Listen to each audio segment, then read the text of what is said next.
Midnight arrived like a held breath, the kind that presses against the chest until it hurts, and in that silence the knock landed, slow, deliberate, and heavy, on the door of a small house that smelled of engine oil and cold pine needles, where a single dad mechanic sat alone on Christmas night, wondering how loneliness could be louder than any broken engine he had ever fixed.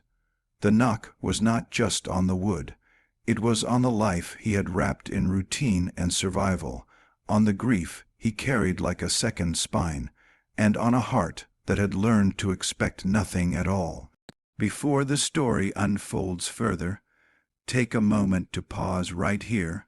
If you believe in kindness, second chances, and the quiet miracles that find ordinary people, please like this video, share it with someone who needs hope, comment your thoughts, and subscribe to the channel Grandma Dearie so stories like this can keep reaching hearts that feel alone.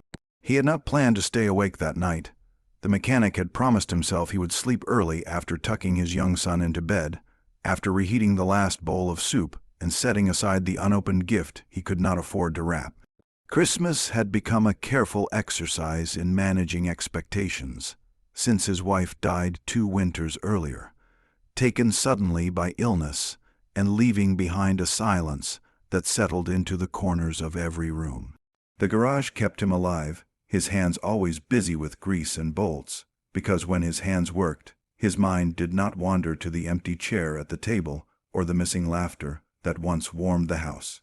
He worked late shifts and took small jobs no one else wanted, all to keep the lights on and the heat steady, all to make sure his son believed the world was still safe.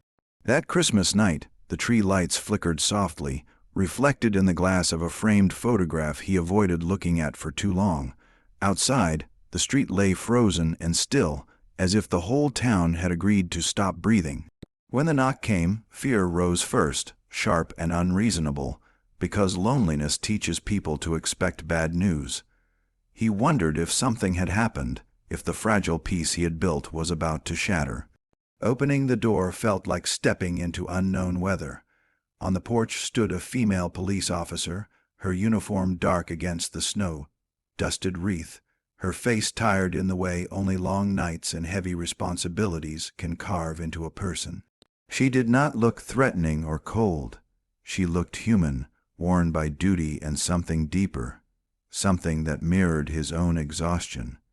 The house filled with the quiet weight of her presence, and the mechanic felt the strange sensation of being seen after a long time of invisibility.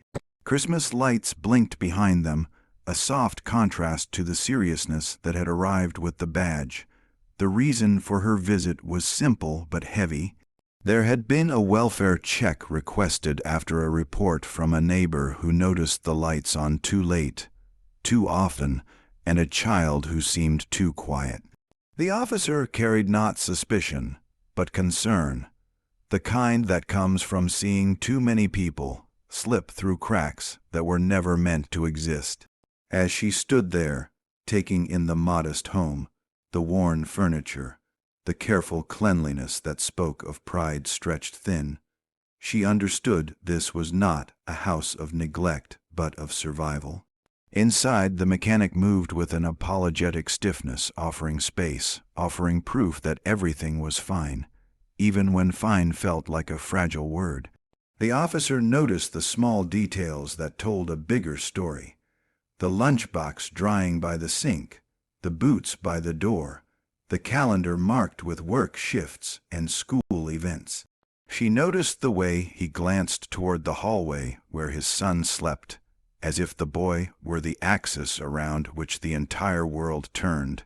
Something softened in her then, a recognition born from her own long nights and quiet meals eaten alone in her patrol car. Christmas had been unkind to her as well. The job did not stop for holidays, and the uniform had become both armor and barrier, keeping her steady while separating her from the warmth she protected in others. She had knocked on many doors that night, some filled with joy, others with pain, but this one lingered. The mechanic's loneliness did not shout. It hummed low and constant, like an engine that never quite turned off. What changed was not a grand gesture or a sudden miracle. It was the simple, rare act of presence. The officers stayed a little longer than required, ensuring paperwork was complete, asking gentle questions that were not interrogations but acknowledgments. The mechanic found himself breathing easier, the tension in his shoulders easing as if the house itself had exhaled. For the first time in a long while, he felt less like a problem to be managed and more like a person whose struggle mattered. In the days that followed, the knock at midnight echoed in his thoughts, not as fear, but as a reminder that the world had not forgotten him. The officer followed up as part of her duty, connecting him with community resources he had been too proud or too tired to seek. A food pantry delivered a box before the week ended. A local charity offered help with winter heating costs. None of it erased the loss, but it patched the holes where despair had been leaking in. The mechanic began to notice small shifts. His son laughed more freely, sensing the subtle change in the air. The garage felt lighter, the long hours less punishing. He started talking to customers instead of keeping his head down, rediscovering the quiet dignity of his work. The officer, too, felt something lift inside her, a reminder of why she wore the badge beyond the reports and the endless nights. Their lives did not intertwine in dramatic fashion, but they intersected long enough to alter each other's paths, proving that even brief connections can leave lasting warmth. As winter deepened, the memory of that Christmas became a quiet anchor. It taught the mechanic that asking for help was not failure, that strength could look like opening a door. It taught